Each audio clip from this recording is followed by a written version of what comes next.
Good morning, students. Welcome back to my 18th lecture of the module 5 of your subject code C701. The topic water treatment part 7 now we'll discuss in continuation of my earlier lecture.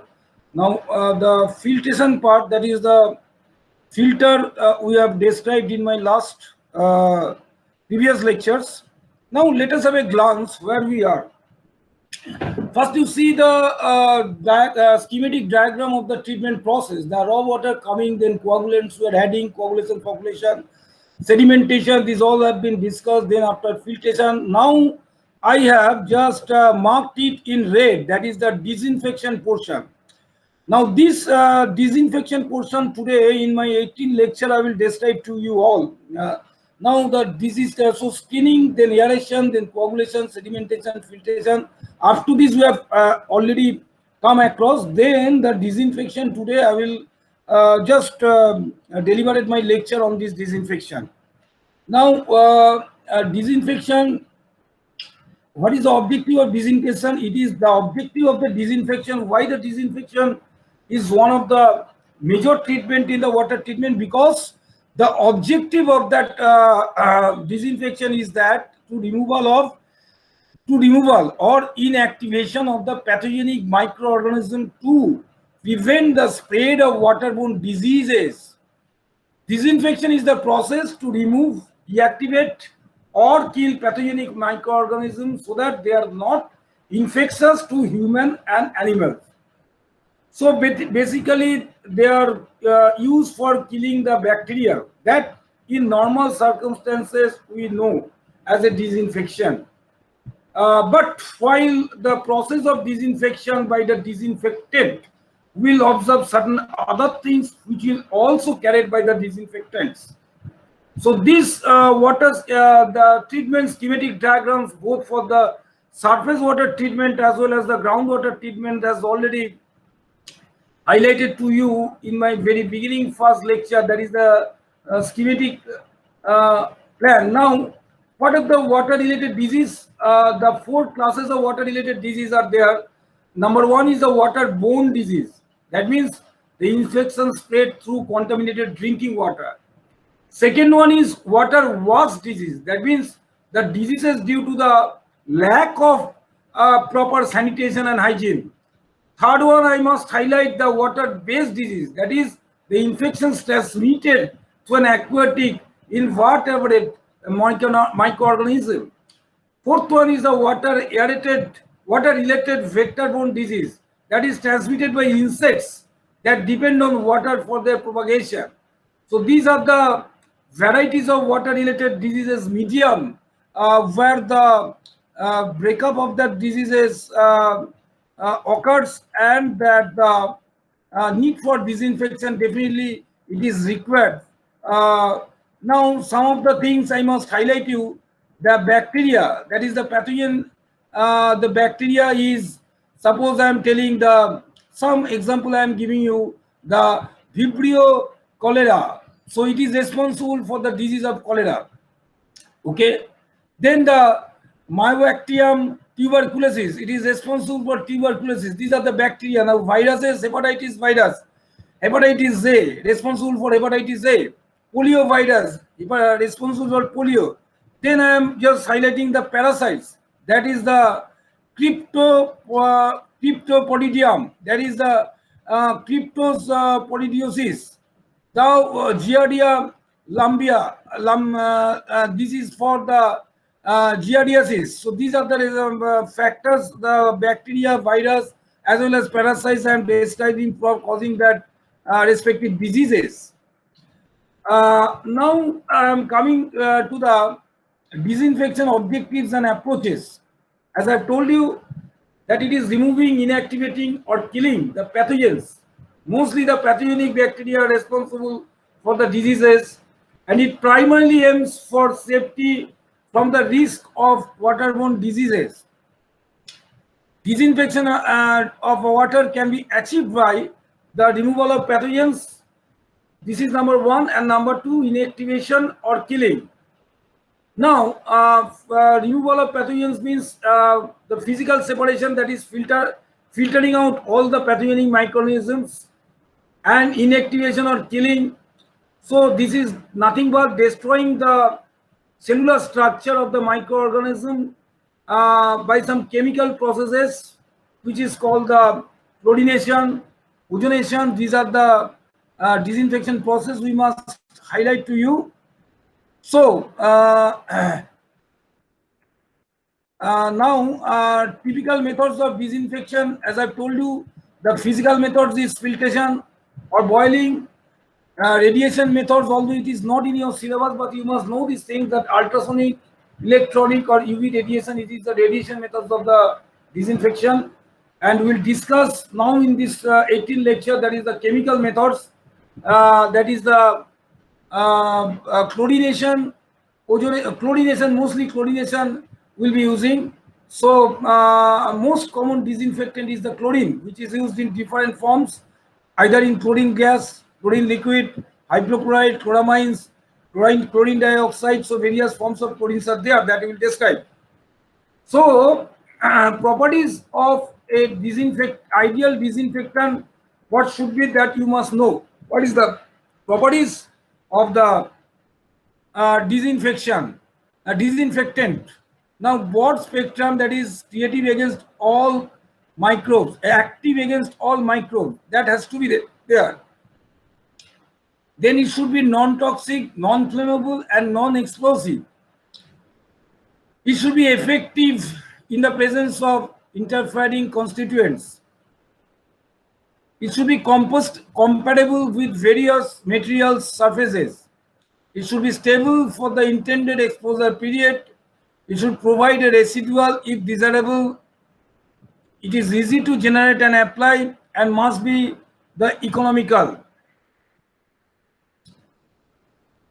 Now, I just factors, just a minute. Let us move to the point that I will discuss now. Yes. Now, chlorination for disinfection, that is the main thing we will discuss today. As per in your macro syllabus, I will discuss the chlorination.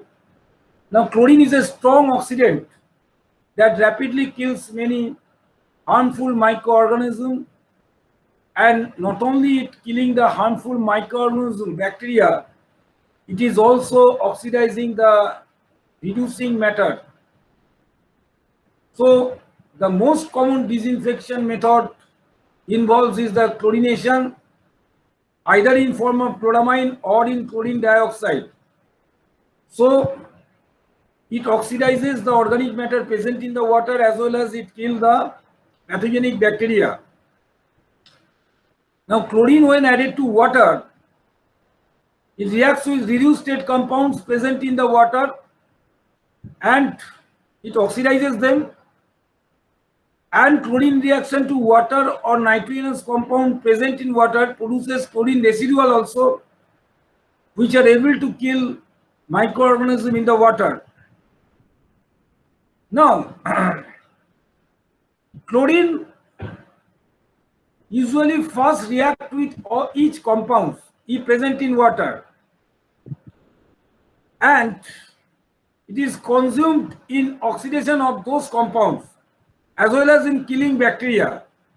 So the amount of chlorine that is required, that means the consumed in killing the bacteria as well as for oxidizing those organic present in water, is called the chlorine demand.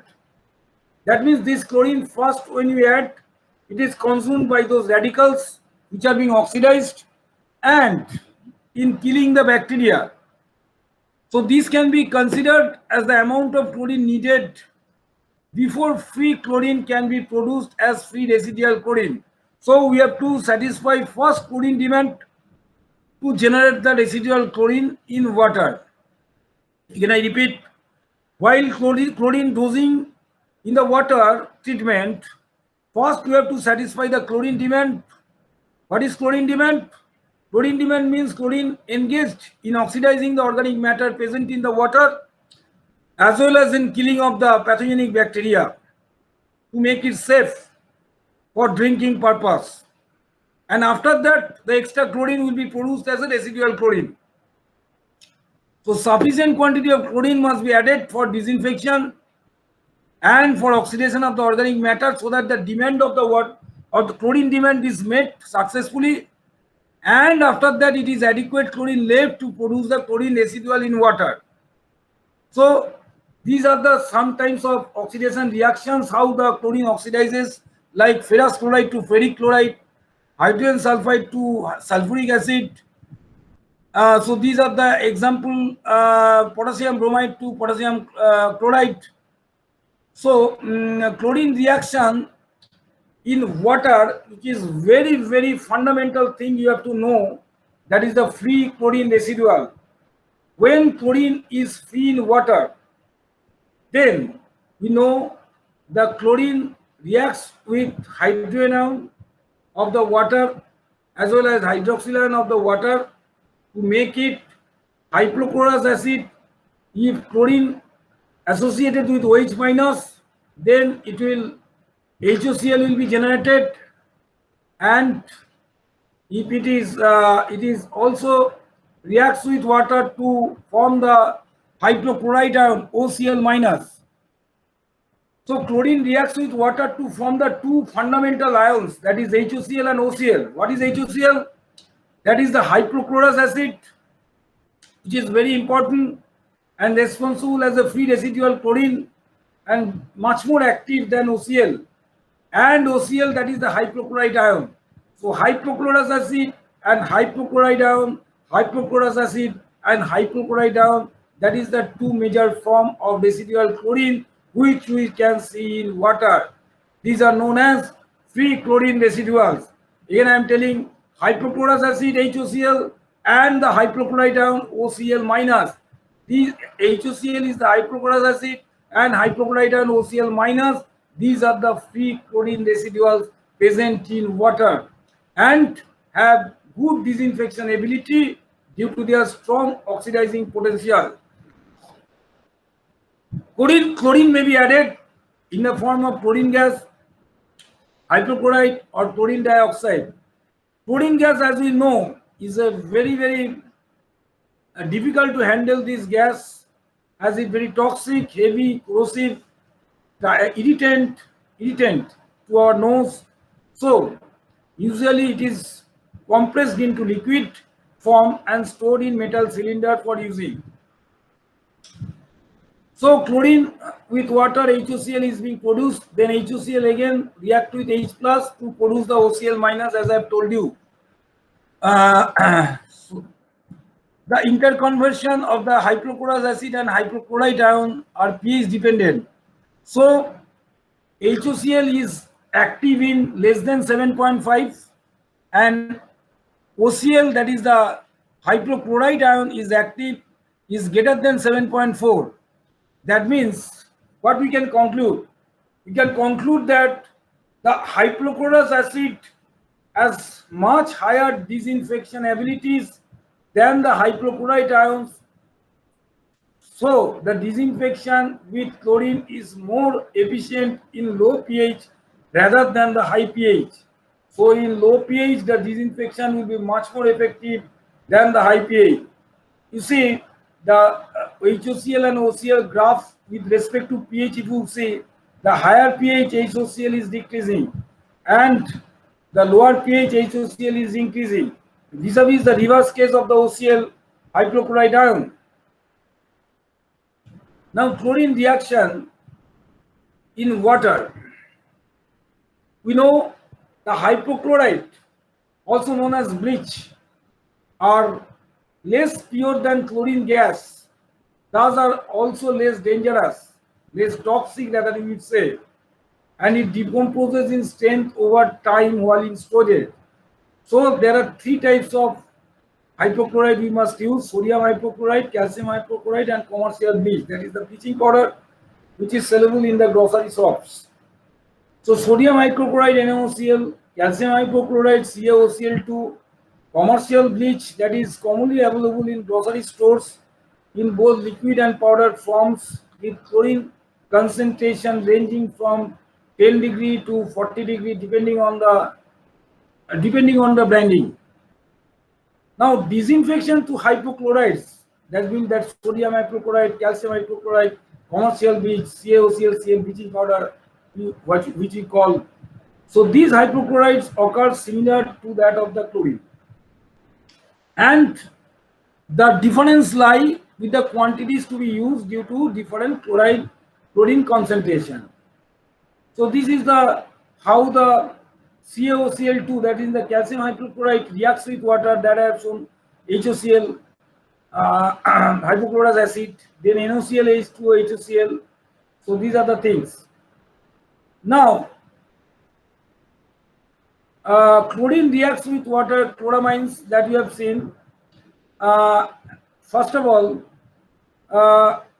this is very important. I am going to highlight that if the ammonia in the aqueous condition is present in water, so then HOCl, which is the free residual chlorine present in water as hypochlorous acid, it will react with aqueous ammonia to NH2Cl. It will form. What is NH2Cl? Cl is 1, so it is monochloramine. And these NH2Cl monochloramine will further react with the hypochlorous acid HOCl and will form the dichloramine because it is NaCl2. Cl2 means di. And further NaCl2 dichloramines will react with HOCl to produce trichloramines, that is the NCl3. So tri means 3, chlorine 3 atoms. These 3 serial reactions has been taken place with first starting from the ammonia, then NH2Cl, and NH2Cl subsequently react with the HOCl, and final product converting to NCl3. What you can see? You can see that chloramines are chlorine and nitrogen base. Why nitrogen base? Because ammonia is there. Nitrogen base chemical compound, and these are produced when ammonia reacts with the free chlorine in forms of HOCl or OCl to produce the chloramine. So it is residual chlorine is found in combined chemical form reacting with the ammonia if present in water, that you can see. So it is the chloramines, whether it is a monochloramine, dichloramine, trichloramine, is a product of a combination product of the free chlorine and the ammonia. Now the extent of these reactions depends on the pH of the medium. Organic chloramines can also be formed during the reactions. Monochloramines, dichloramines can both be used as disinfectant agent called the combined chlorine residual. So these are the combined chlorine residual, not the free chlorine residual as it is formed in combination with the ammonia. Chloramines are weaker oxidant than free chlorine residuals. More and more it is going to be combined with some compounds, so it is formed that it is weaker oxidant. So definitely the chloramines, as it is a combined form of ammonia, it is a weaker oxidant than the free chlorine residual. So have lesser disinfection potential among chloramines, monochloramines as the highest disinfection abilities. So the lesser disinfection potential in the chloramines. Among chloramines, monochloramines has the highest disinfection abilities because the then only the Cl is 1. So these are effective in killing the majority of pathogenic bacteria and some protozoans, but are not very effective killing the viruses. That you have to keep in mind. Chloramines are relatively more stable, so many times preferred as the disinfectant in the distribution of lines of water treatment system because these are in stable nature. Now we will describe the very famous curve, that is the breakpoint chlorination curve, which is frequently come in exam. This curve you have to understood, that is the chlorine residual versus chlorine dosage curve, breakpoint chlorination curve. I can show you what is the breakpoint. So that curve I must illustrate to you. So what is this curve? Now x-axis is the chlorine dosage which we are adding as a chlorine dosage, and y-axis is the chlorine residual. What is the excess chlorine? Now these total curves, the phase of the curve is divided in 4 zones that we can see. What zone 1 gives us? Zone 1 gives us the, you see, you make an observation, in spite of the chlorine dosage, that means chlorination adding, the chlorine residual is nil. What does it indicate? Indicate whatever the chlorine we are adding, all are being consumed. That means it is under the phase of chlorine demand. So zone 1 indicates the chlorine demand. That means all chlorine is consumed. Consuming what? Consuming oxidizing the reducing agent like manganese, sulfide, nitrite. That reducing agent chlorine oxidizes them. So chlorine is busy in oxidizing the organic matter present or inorganic matter present in the water, as well as in killing the bacteria. So this phase 1 is indicates the chlorine demand, because in this phase chlorine is busy for killing the bacteria as well as for oxidizing the organic and inorganic matter. So when all chlorine is consumed in doing some activity, that means when chlorine demand is satisfied, next zone 2 phase starts, as you can see from the curve. As from zone 2, what you can see, because when the chlorine demand satisfied, the addition of chlorine dosage increases what? The combined form of that compound, that means the aqueous ammonia will form the free, because there the ammonia, there the chlorine is free as a HOCl or OCl minus, hypochlorous acid or hypochlorite ion, and that HOCl, that is the hypochlorous acid, is reacts with the ammonia present in water, makes formation of the monochloramine. So that NH2Cl will be formed, and that will be formed till the curve goes in the peak form where the zone 2 ends.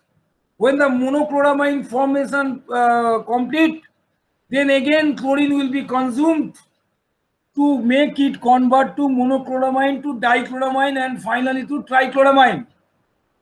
So nitrogen trichloride and dichloramine. So these indicates in zone 3, where the chlorine is consumed, so the curve is decreasing. The residual chlorine will be decreased because the monochloramine will be converted to dichloramide by the available chlorine. The residual chlorine will be decreased, but up to a minimum value it will be decreased, which is called the breakpoint chlorine. After that, all the chlorine will be increased as a residual chlorine as a HOCl or OCl minus, because we know that the free chlorine is present in water either in HOCl form or in OCl minus, that is in hypochlorous acid or the hypochlorite ion. Okay, so this is the basic scenario of this chlorine dosage versus chlorine residual curve, indicating the breakpoint of chlorination. So breakpoint is minimum, because we have to maintain a minimum residual chlorine, so it never touches x-axis, is never goes to 0. There should be some minimum values of the residual chlorine which you have to maintain for the distribution purpose of water, for safeguard against the contamination of the water in distribution line. So this is the very important phenomena, the chlorine breakpoint of chlorination, indicating in the chlorine dosage versus chlorine residual term, breakpoint chlorination. Now let us discuss the other terminology which I must discuss to you, that is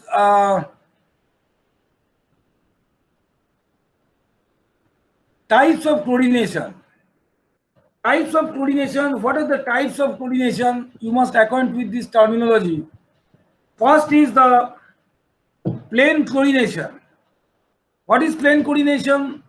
Now only chlorination for raw water whose turbidity is less than 10 NTU. Simply chlorination of the raw water carrying less than 10 NTU turbidity, that is called plain chlorination. The dosage of chlorine for plain chlorination is very small, that is 0.5 milligram per liter.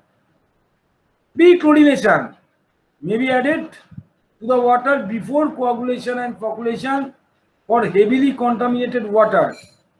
So the chlorine dose for pre-chlorination may be 0.1 to 0.5 milligram per liter, and always followed by post-chlorination to ensure the final safety of water. Post-chlorination, it is normally which we are discussing right now. That is normal process of applying chlorine, and the end, that is when all the treatment after the sedimentation process is being successfully completed and after filtration process also done, then the normal process, that is the post-chlorination, is being done for disinfection purpose to make safe drinking water. Intended to leave a residual chlorine, that we must see 0.2 milligram per liter after 20 to 30 minutes contact, because this residual chlorine has to be present while distributing throughout the pipelines to the end users, so that the contamination, it can prevent the contamination flowing in the distribution pipeline. Now I must again highlight the breakpoint chlorination, because breakpoint, that is chlorine breaks as a free chlorine. So that is why the concept of the terminology breakpoint. Why breakpoint? Now at this point chlorine breaks as a free chlorine, so as a HOCl or OCl minus. To get the idea of the amount of chlorine to be added to water for desired residual chlorine, especially when intention is to leave free residual chlorine in treated water. What is superchlorination? Now addition of excessive chlorine, that means 5 to 15 milligram per liter, this is called the superchlorination. May be required in some special cases when the epidemics, waterborne diseases are occurred or breakthrough, then it might happen that superchlorination may be required. And dechlorination, when the superchlorination is there, excessive chlorination is there, then you can remove the chlorine using dechlorinating agent like sulfur dioxide gas, activated carbon, sodium sulfate, sodium metasulfate, and ammonia. So post-chlorination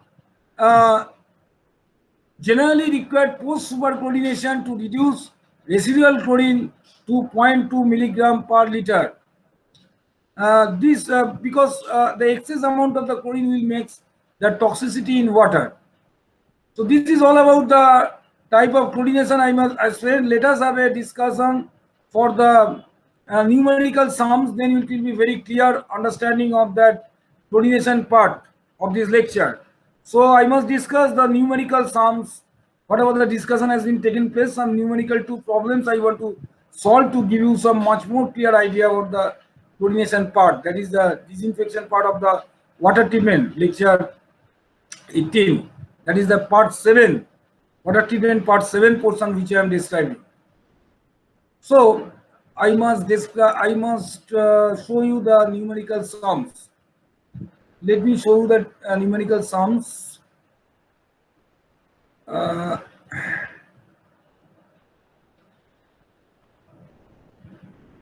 Fine.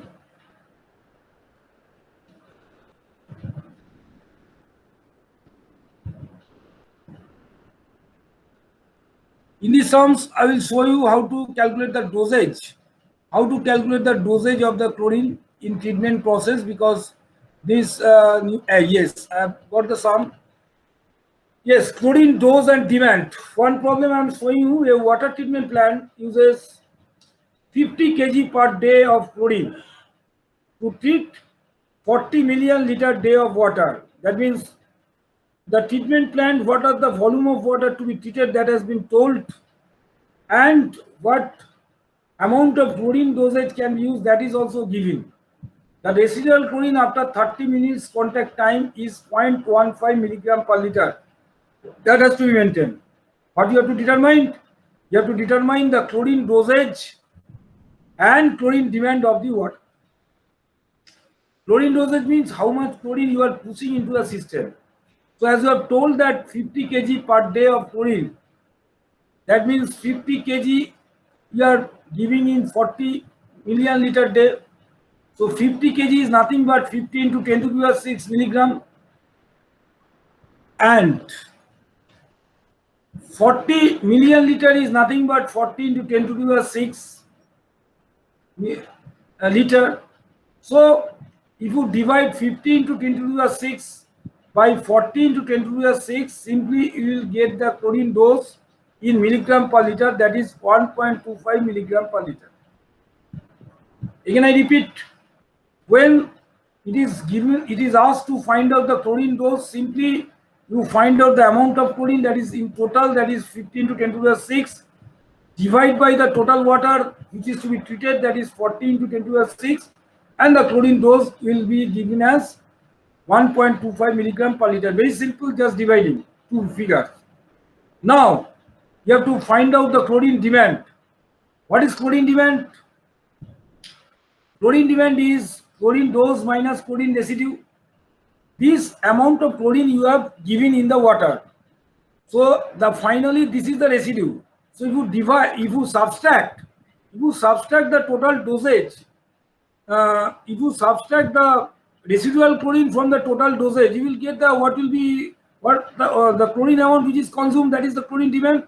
So that I am going to find out that chlorine demand equal to chlorine dose minus chlorine residual. So chlorine dose is 1.25 and residual is 0.15. So if you subtract the residual chlorine from the dosage, that means that was consumed. So that is the chlorine demand which is consumed, that is 1.1. So this is a problem of the clearing of the concept. Just a subtraction and division figures. This is a very simple conception I have given you. Now the number 2 problem, this is the last problem of this topic, chlorine dose calculation. I will show you. A water sample from the filter outlet has resulted in the following data for chlorine dose residual curve after 20 minutes contact time. What are the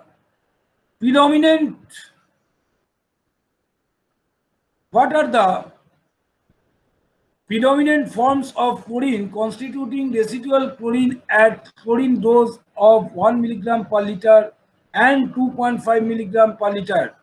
Further estimate the followings. So the figure has been shown. The chlorine residual chlorine curve versus chlorine dosage curve has been drawn. It is shown. Okay. Now what you have to calculate the chlorine demand in milligram per liter.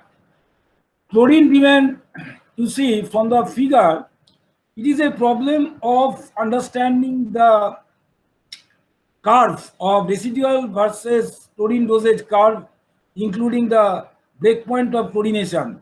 This curve understanding problem, it is this problem. If you understand the curve, then you can solve the problem. Suppose chlorine demand, that is phase 1.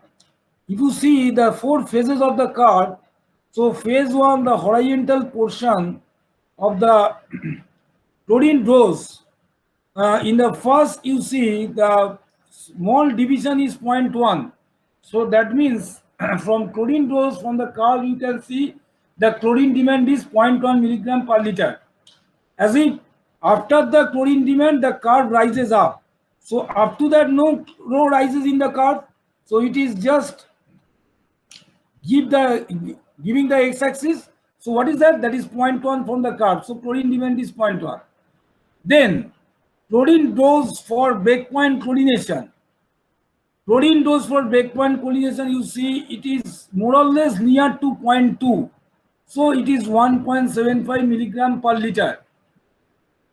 1.75 milligram per liter. Okay. Now, chlorine dose for achieving breakpoint chlorination. See, chlorine dose for ensuring 0.2 milligram per liter free residual chlorine in water. So 0.2 milligram chlorine dose for 0.2 milligram per liter free residual chlorine is 2 milligram per liter. Why 2? Because if you dosage 2, so 2 minus 0.7, I mean to say 2 milligram per liter. If you see that 2 milligram per liter, then it is corresponding to the chlorine dosage 2 milligram per liter. The figure is residual chlorine is 0.4 and minimum residual chlorine is 0.2. So if you subtract 0.4 to 0.2 is how much? 0.2. That means when it is given in the question that chlorine dose for ensuring 0.2 milligram free residual chlorine, that means 0.2 plus 0.2, 0.4 milligram per liter residual chlorine corresponding abscissa. That will give you the chlorine dosage, and that is shown as 2 milligram per liter. And last point is daily requirement of chlorine for treating 10 mLD. So it is very easy that we require the chlorine dosage 2 milligram per liter to maintain that 0.2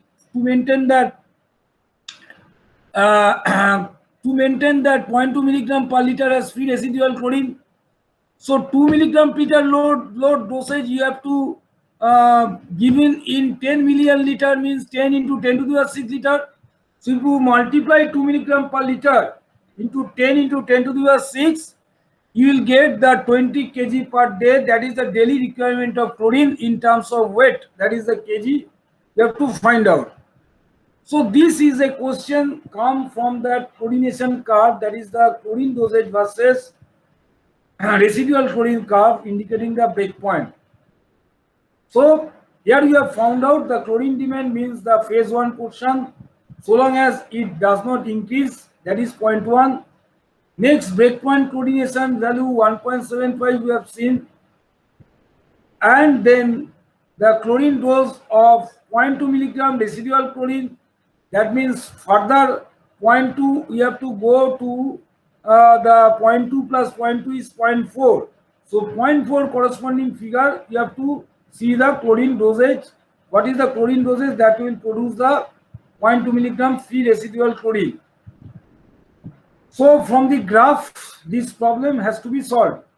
So this is all about the disinfection process by the chlorination, which is done basically after the filtration process. And I have also solved the numerical problem. So this is the thing. I'll close it. Is it a day? The 18th lecture I am going to finish. Again, we'll be meeting the last portion of the water treatment. That is the 8th lecture, part 8. That is the water treatment part 8. So let me upload this lecture which I have taught you today in the Google Classroom. Let us go through that. Kindly go through the lecture notes which I will upload in the Google Classroom, and hopefully we'll be meeting very soon in the live classroom to discuss one-to-one interaction. If there is any problem, if there is queries, that can be clarified. So thank you all. Have a nice day.